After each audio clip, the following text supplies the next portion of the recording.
I never thought I'd be in this situation, but here I am. I'm Liam, 32M, and for the past 2 years, I've been living alone in the house I once shared with my ex-wife, Tanya, 30F. We were together for 8 years, married for 5 of those. Our story began in college. We met during freshman orientation and hit it off immediately. Tanya was studying marketing, and I was pursuing film studies. We bonded over our shared love for indie movies and obscure bands. Our relationship moved quickly. By our junior year, we were living together in a tiny off-campus apartment.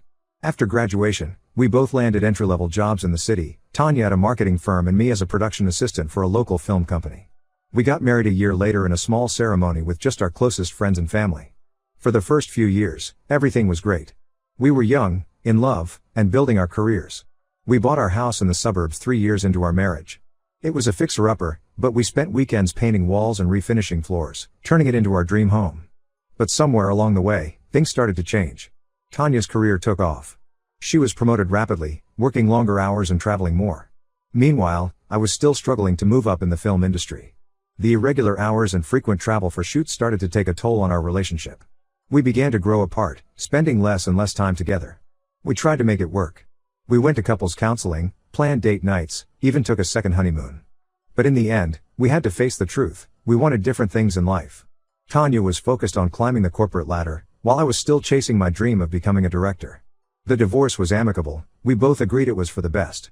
I kept the house because it was closer to my work, and Tanya moved into a sleek downtown apartment that better suited her new lifestyle.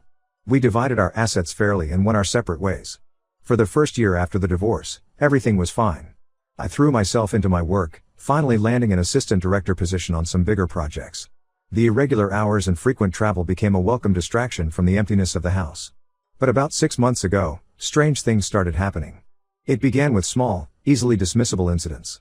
I'd come home from a shoot to find my favorite coffee mug in a different cupboard, or the throw pillows on the couch arranged differently than how I left them. At first, I chalked it up to stress and fatigue playing tricks on my mind. Then things escalated. I started noticing food missing from the fridge, not everything, just specific items. The fancy French cheese I splurged on as a treat for myself. The expensive bottle of scotch my dad gave me for my 30th birthday. Once, I even found dirty dishes in the sink when I was sure I'd cleaned everything before leaving for a 2-week shoot in Vancouver. I tried to rationalize it. Maybe I was more forgetful than I realized. Maybe I was sleepwalking or had some sort of stress-induced memory loss. I even wondered if I had a carbon monoxide leak making me forget things, so I had the house checked, but everything was fine. The incident that finally convinced me something was really wrong happened last month. I returned from a week-long shoot in New York to find my Netflix watch list filled with shows I'd never heard of, let alone watched. There were half-finished episodes of reality TV shows I wouldn't be caught dead watching. That's when I knew someone had been in my house. I called my best friend, Randy, 33M, in a panic. Randy and I have been friends since high school. He was my best man at my wedding and has been my rock through the divorce and everything after. I told him everything that had been happening, half expecting him to think I was losing my mind. But Randy took me seriously. He suggested I install security cameras, just to be safe.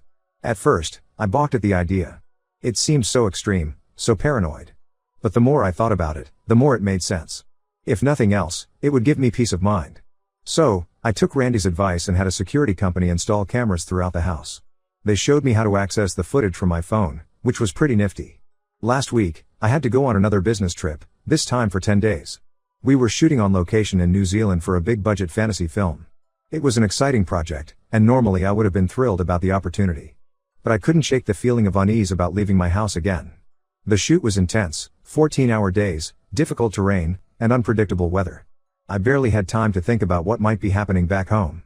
But on the flight back, anxiety started to gnaw at me. What would I find when I got home? Had anything happened while I was gone? As soon as I walked through my front door, I pulled out my phone and accessed the camera footage. What I saw made my blood run cold. My ex-wife, Tanya, was in my house. She had a key and was walking around like she still lived there. She came in the day after I left and stayed for the entire 10 days, only leaving a few hours before I was due back. I watched in disbelief as Tanya slept in my bed, used my shower, ate my food, and even had friends over for dinner one night. She did laundry, cleaned the house, and generally acted like she was still living there. It was surreal and deeply disturbing. I couldn't understand why she was doing this. We hadn't spoken in months, and our divorce was final. There was no reason for her to be in my house. I felt violated and angry, but also confused. Why would Tanya, who had always been so career-focused and independent, risk breaking the law just to stay in our old house? I called Randy again and told him what I'd discovered. He was as shocked as I was and advised me to call the police. But I hesitated. Part of me wanted to confront Tanya first, to understand why she was doing this. Maybe there was a reasonable explanation? It seemed so out of character for the Tanya I knew, or thought I knew. I tried calling Tanya, but she didn't answer. I left a voicemail asking her to call me back urgently, but she hasn't responded. I also tried reaching out to her sister, Emma, 28F. Emma and I had been close during my marriage to Tanya. She was like the little sister I never had, and we'd kept in sporadic contact even after the divorce. Emma seemed surprised to hear from me and said she'd try to get in touch with Tanya. Now I'm stuck. Do I go to the police? Do I confront Tanya directly? Do I change the locks and pretend this never happened? I'm angry and hurt, but I'm also worried. This behavior isn't like the Tanya I knew. Is she in some kind of trouble? Is there something going on that I don't know about? I keep replaying our relationship in my mind, wondering if I missed some signs. Was Tanya unhappy in ways I never realized? Did the divorce hit her harder than she let on? Or is this something new that's happened since we split up? I'm also grappling with my own feelings. Seeing Tanya in our old house, acting like she still lived there, has brought up a lot of emotions I thought I dealt with. I remember the good times we had in that house, the dinner parties, the lazy Sunday mornings, the plans we made for the future. But I also remember the arguments, the growing silences, the feeling of drifting apart. Part of me is tempted to just change the locks and try to forget this ever happened. But I know that's not a real solution. Whatever is going on with Tanya, it's serious enough that she's willing to break the law. Can I really just ignore that? At the same time, the thought of confronting her or going to the police makes me queasy. Despite everything, I still care about Tanya. I don't want to see her get into trouble. But I also can't just let her keep breaking into my house. I need advice on how to handle this situation. I never expected to be dealing with something like this 2 years after my divorce. Has anyone else experienced anything similar? What should I do next? How do I balance my anger and sense of violation with my lingering concern for someone who was once the most important person in my life? Update 1. It's been 2 weeks since my last post, and I want to thank everyone for their advice and support. The situation has developed in ways I never expected, and I'm still trying to process everything that's happened. Here's an update on the situation. After much deliberation and encouragement from many of you, I decided to confront Tanya directly before involving the police. It took several attempts, but I finally managed to get her on the phone. The conversation was not at all what I expected. As soon as I mentioned the house, Tanya broke down crying. Through her sobs, she confessed that she'd been coming to the house whenever I was away on business trips. Her reason left me speechless. She claimed she was homeless and had nowhere else to go. According to Tanya, she lost her job 6 months ago and couldn't afford rent anymore. She'd been couch surfing with friends, but didn't want to burden them for too long. She knew my work schedule from our mutual friends in the film industry and took advantage of my absences to have a temporary roof over her head. I was stunned. This was Tanya we're talking about, the woman who had a promising career in marketing when we divorced. The woman who always had a 5-year plan and a backup for her backup plan. How had things gone so wrong for her? As Tanya continued to talk, more details emerged. She admitted that she'd been struggling with depression even before our divorce. The stress of her high-powered job, combined with the collapse of our marriage, had taken a greater toll on her than anyone realized. After we split, she threw herself into her work, taking on more responsibilities and working longer hours. But instead of fulfilling her, the job left her feeling empty and burnt out. About 8 months ago, Tanya said, she made a crucial mistake at work that cost her company a major client. Instead of owning up to it, she tried to cover it up. When the truth came out, she was fired on the spot. The shock of losing her job, combined with her already fragile mental state, sent her into a downward spiral. Too ashamed to tell her family and friends what had happened, Tanya pretended everything was fine. She lived off her savings for a while, but between her high-rent apartment and her attempts to maintain her previous lifestyle, the money ran out quickly. That's when she started couch surfing, making excuses about renovations in her apartment or fumigation to explain why she couldn't go home. Despite my sympathy for her situation, I was still angry. I told her that what she did was a serious violation of my privacy and trust. I explained that I had video evidence of her breaking in and that I had been considering going to the police. This made her panic, and she begged me not to report her. Tanya swore she never took anything valuable and always cleaned up after herself. She said she only ate food that was about to expire and replaced anything she used up. The dinner party, she explained, was a one-time thing when she was feeling particularly lonely and desperate for some normality in her life. I was torn. On one hand, I felt betrayed and violated. The house was supposed to be my safe space, my refuge after the divorce. Knowing that Tanya had been there, sleeping in my bed and using my things, felt like a huge breach of trust. On the other hand, I couldn't help but feel sorry for her. We may not be married anymore, but we shared 8 years of our lives together. It was hard to see her in such a desperate situation. After our call, I reached out to Emma, Tanya's sister, again. Emma confirmed Tanya's story and admitted she knew about the situation but was sworn to secrecy. She told me Tanya had been struggling with depression since our divorce and that losing her job had been the final straw. Emma had been trying to convince Tanya to move in with her, but Tanya's pride had gotten in the way. I spent several days mulling over what to do. Part of me wanted to help Tanya. After all, we had once promised to be there for each other in sickness and in health. But another part of me felt like that wasn't my responsibility anymore. We were divorced, and Tanya's problems weren't mine to solve. In the end, I decided on a middle ground. I told Tanya she had 2 weeks to find a new place to live. I offered to pay for a month's rent at a cheap apartment to help her get back on her feet. It's not much, but it's all I can afford right now. I also strongly encouraged her to tell her family the whole truth and to seek professional help for her depression. In the meantime, I've changed all the locks and upgraded my security system. I also informed our mutual friends about the situation and asked them not to share my travel schedule with anyone anymore. I'm still processing everything that's happened. Part of me feels like I'm being too soft, but another part remembers the good times we shared and wants to help. Am I making a mistake by not reporting her? Should I be doing more to help, or am I already doing too much? I keep thinking about the Tanya I knew, strong, independent, always in control. It's hard to reconcile that image with the broken, desperate woman I talked to on the phone. I wonder if I should have seen the signs of her depression during our marriage. Could I have done something differently? At the same time, I'm trying to maintain some emotional distance. Tanya's problems are not my responsibility, and I can't let myself get too involved. I have my own life to live and my own future to think about. I'll keep you all updated as the situation develops. Thanks again for all your support and advice. It's been incredibly helpful to have this community to turn to during this bizarre and difficult time. Update 2. It's been a month since my last update, and the situation with Tanya has taken an unexpected turn.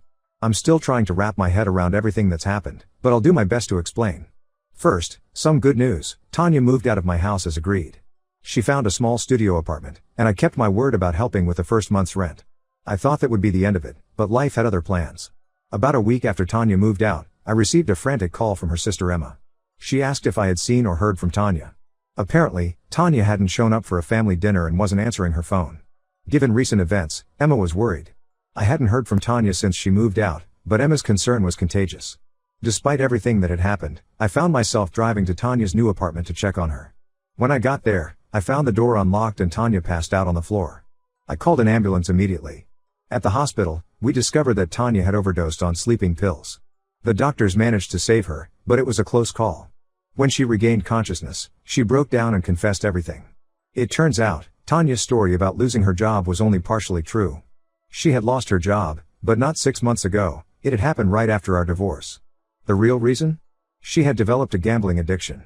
Tanya revealed that she had been struggling with depression even before our divorce. After we split, she turned to online gambling as a distraction. It started innocently enough, a few dollars here and there on online poker games. But it quickly spiraled out of control.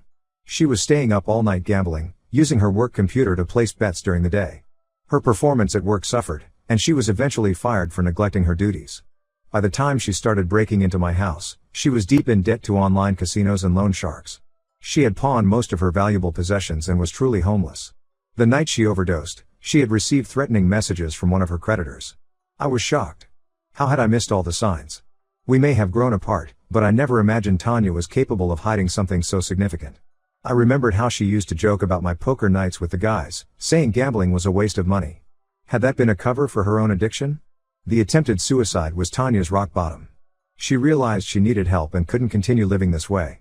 The hospital has referred her to a rehab program that deals with both gambling addiction and depression. Now, I'm faced with a difficult decision. Tanya has asked me to be her emergency contact during her recovery process. She says I'm the only person she trusts completely, despite everything that's happened. Emma is willing to help, but she travels a lot for work and can't always be available. Part of me wants to help.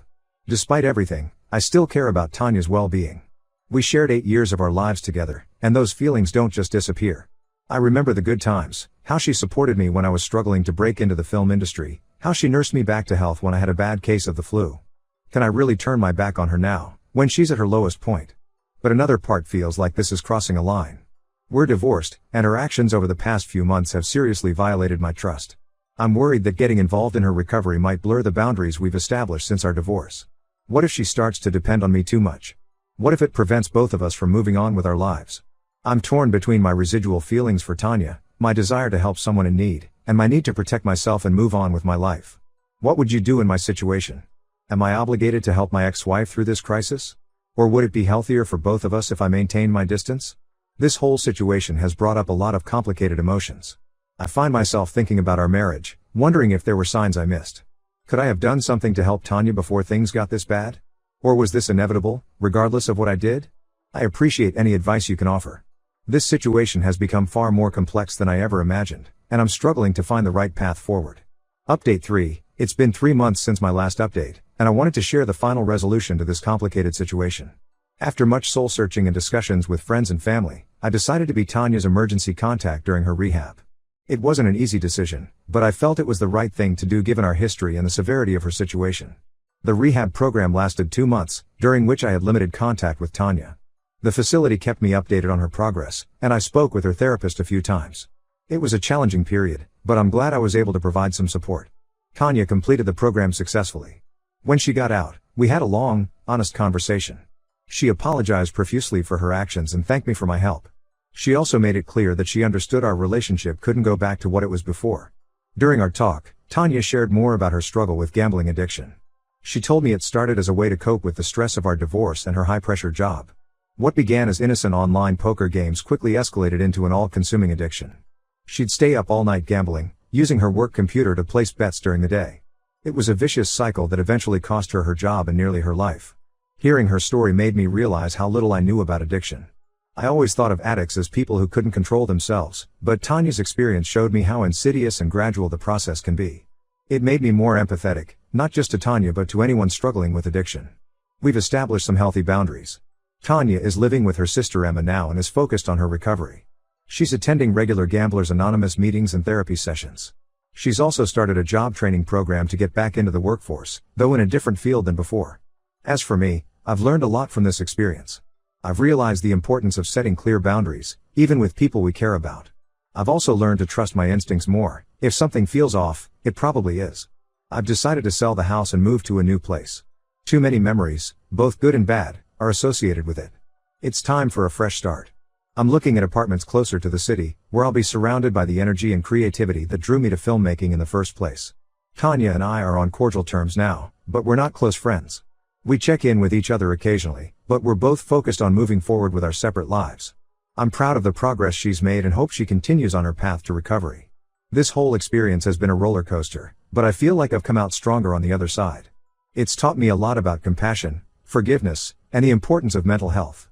While I wouldn't wish this experience on anyone, I'm grateful for the lessons it's taught me. Thank you all for your support and advice throughout this journey. It's meant more than you know. Here's to new beginnings and healthier futures for both Tanya and me.